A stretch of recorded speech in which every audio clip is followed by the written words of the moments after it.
Welcome to Tomorrow Unveiled, where we pull apart the most critical technological shifts shaping our future. This week, we are strapped in. Yeah, that phrase, it feels more literal than ever, doesn't it? Yeah. We've really hit this kind of watershed moment. A moment where devices, they're not just tracking steps anymore. Not at all. They're becoming these integral, almost controlling extensions of, well, us, of human capability. Exactly. And our mission today really is to give you a clear-cut analysis of this fundamental shift. Mhm. Our research team focused on this explosive convergence. You've got neural interfaces, advanced AR, and medical-grade human-computer integration HCI. Three huge fields just crashing together. Right, and we want you to quickly grasp why these breakthroughs aren't just, small updates. This feels like the foundation for what's next in computing. And it's the speed, isn't it? The speed of this convergence, that's the real story here. Right. We're moving toward like true two-way communication. Between us and digital systems. Yeah, with input flowing not just from keyboards or touch screens, but from our body's own signals, almost, instantly. Okay, so let's start with those inputs. Segment 1, the new mind-machine interface. This feels like the biggest headline of the week. It really is. Neuralink. They announced major strides in their trials for direct brain-to-text translation. Brain to text, just saying it sounds like science fiction. It does. But what's fascinating here, beyond the tech itself, is the signal it sends. The FDA. They granted Neuralink's approach a breakthrough device designation. Okay, and that designation actually means something, right? It's not just a label. Oh, absolutely. That regulatory validation, it signals a pretty high level of confidence from the authorities. This tech lets speech-impaired individuals communicate just by imagining the words. Imagining them. So it bypasses physical speech, typing, all of that. Completely. It's a true closed-loop system. Your brain provides the input, the computer translates it, you get feedback. It's this continuous flow. Okay, so Neuralink is kind of mapping out that future of, let's say, highly invasive, very precise medical intervention. But what about right now? What's happening on the consumer side? Ah, good question.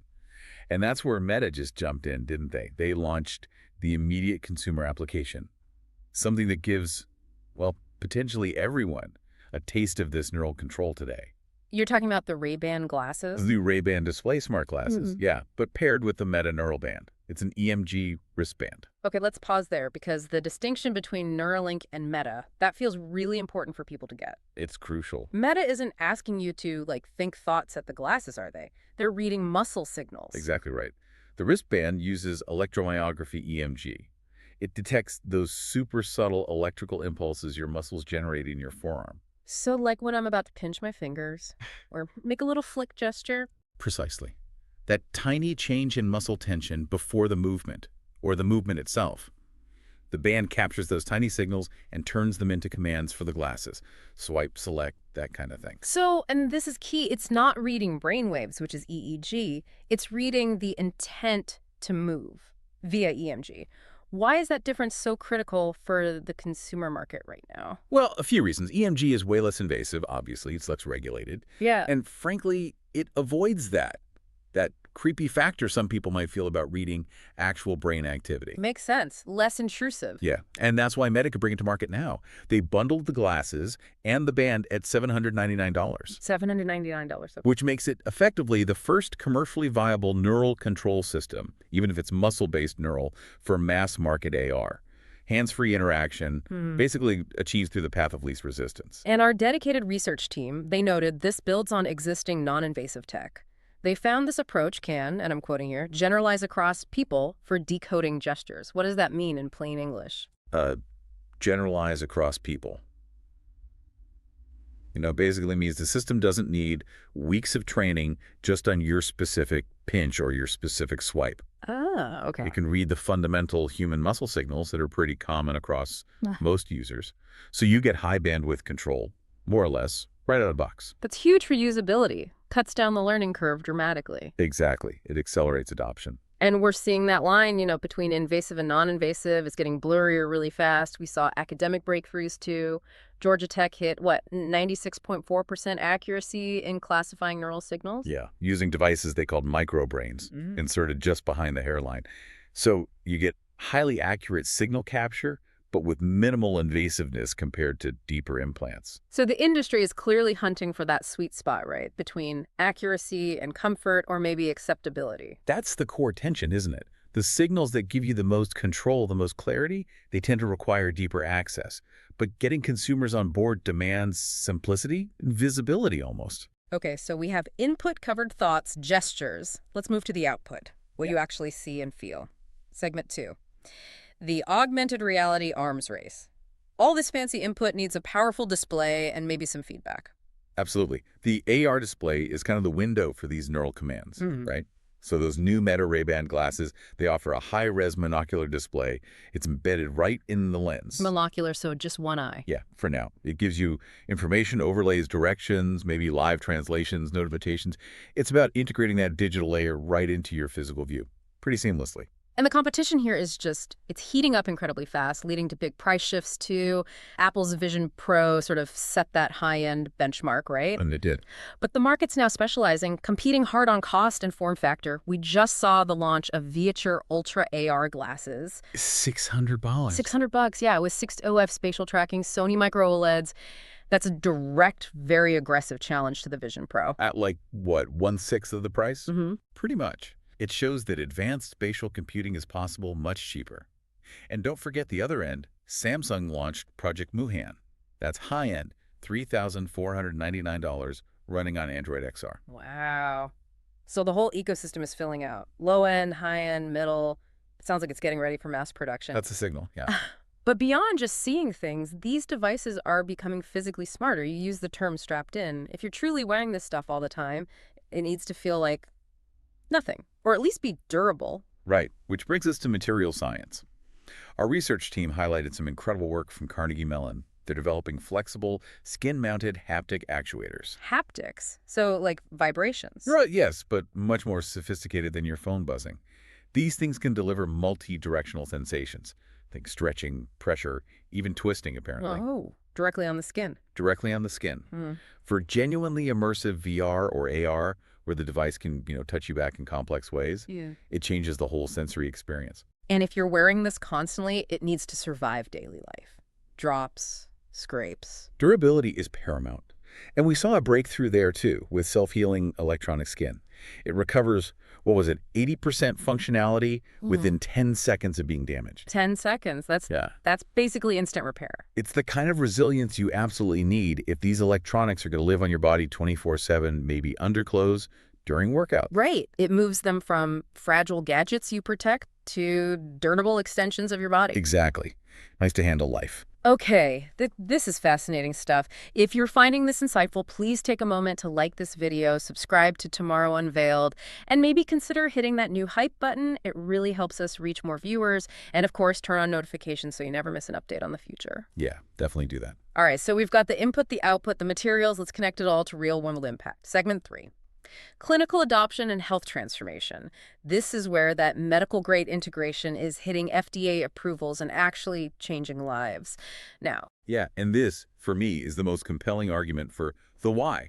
Why push all this tech? Look at the FDA clearance for the Apple Watch's hypertension detection. The blood pressure monitoring? Sort of. It's hypertension detection, using the existing optical heart sensors, plus some clever machine learning. The potential impact is immense. They estimate it could notify over 1 million people with previously undiagnosed hypertension, just in the first year. 1 million people. That's a staggering public health win, just from silent, continuous monitoring happening in the background. It perfectly illustrates that shift, doesn't it? From reactive sick care to proactive predictive health. And it's not just monitoring. We saw big steps in mobility and rehabilitation, too. Absolutely. The Psionic Neural Sleeve, too, it got FDA clearance. Now, this is an AI-driven bionic garment. It uses electrical stimulation to essentially help restore or improve gait, how people walk. Like for stroke survivors. Or MS, exactly those kinds of conditions. The trials showed, remarkably, 94% of users saw improvements in their gait, specifically helping manage spasticity. It's AI physically assisting movement in real time. A physical extension guided by AI. Amazing. Yeah. And targeted implants are getting smarter, more durable, too. Definitely. Medtronic got approval for its AltaViva device.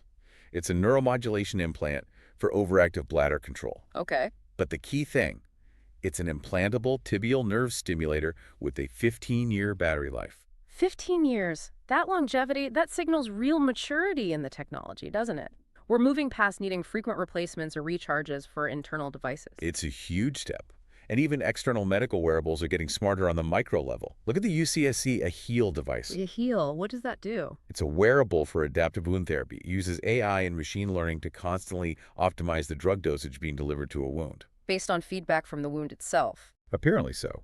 It adapts the treatment based on biological feedback. And in porcine models, it accelerated healing time by 25%, just by being smarter about the delivery. Okay, so mind control input, check. Spatial visual output, check. Verifiable, life-changing medical applications, check. It really sounds like the future is basically here and ready. It sounds like it. But there's always a but, isn't there? Integration always brings these complex trade-offs. So, segment 4, the challenges. Privacy, security, just getting people to actually use this stuff. And the research our team compiled was pretty clear on this. The number one concern, overwhelmingly, is neural data exposure. Neural data, that sounds sensitive. Extremely. When commercial devices like that Metaband start collecting EMG, maybe even minimal EEG data down the line, signals that could reveal your intent, maybe even mood or cognitive states, you open up a massive, immediate privacy risk. Yeah, this isn't just about protecting your credit card number or where you are anymore. Nope. This is potentially about protecting cognition itself, how you think, how you feel, your impulses. And the research team mentioned proposed legislation, like the MIND Act, specifically trying to protect this neural data. Why is that needed right now? Seems early, maybe. Is it, though? Because the market forces are incredibly powerful. Think about the kind of personalized advertising that becomes possible. If a company knows your real-time frustration levels or your fleeting desires or even the commands you intended to give but didn't. Oh, wow. Okay. Without really robust regulation, that neural data becomes the ultimate commodity for profiling, for targeted influence. It's incredibly intimate data. And the risk isn't just, say, selling that data, it's security vulnerabilities, right? Hacking. Absolutely. If the security standards for these neural command systems lag behind the tech integration, they probably will initially. You face the potential for unauthorized access, not just to the data, but maybe even to the control commands themselves. Like hijacking the device or manipulating what it does. It's a substantial risk. It's early days for securing this kind of interface. And then there are just the practical hurdles, getting people to adopt it. Yeah, beyond the sort of existential threats, you've got usability and cost. That's $799 for the Meta bundle, while maybe accessible compared to, say, Vision Pro, is still a lot of money for most people. Limits who can get it, for sure. And then there's comfort. Continuous wear demands it. Those Ray-Ban glasses, they weigh 69 grams. Doesn't sound like much, but on your face all day. Exactly. Wearing 69 grams constantly, that changes user acceptance pretty dramatically. And you have to balance battery life, too. Up to 18 hours for the Neural Band, okay. But that means remembering to charge another thing. Yeah, another charger, another routine. Users have to trade convenience for capability. And for mass adoption, these systems really need to feel seamless, almost invisible. That balance is just incredibly hard to nail consistently. Okay, a lot to think about there. And for everyone listening, if you're on a podcast service like Apple Podcasts or Spotify, we'd be incredibly grateful if you could leave us a rating and review for Tomorrow Unveiled. It genuinely helps us reach new listeners. It really does. And we love hearing your thoughts. Whether you're on YouTube or your favorite podcast app, leave a comment. Let us know what you think about this week in wearable tech, and maybe about that cognitive privacy angle, too. Definitely. So to kind of wrap up this major shift we've covered today on Tomorrow Unveiled, wearables. They're decisively moving away from just being passive monitors. No more simple step counters. They're becoming active human-computer integration platforms. And what happened this week really established the commercial and, importantly, the regulatory foundations for neural interfaces and AR to take off. Yeah, this week validated that we are firmly stepping into that era of ambient computing, where the interface just blends in, becomes invisible, more responsive, driven by your body's own signals. So the immediate future, say the next year or two, 2026, 2027. It'll be heavily focused on commercializing these specific breakthroughs we talked about, getting them out there, refining them, and grappling with the really complex regulatory frameworks needed to keep pace, especially around neural data. Which brings us to that final provocative thought for you, the listener, to consider.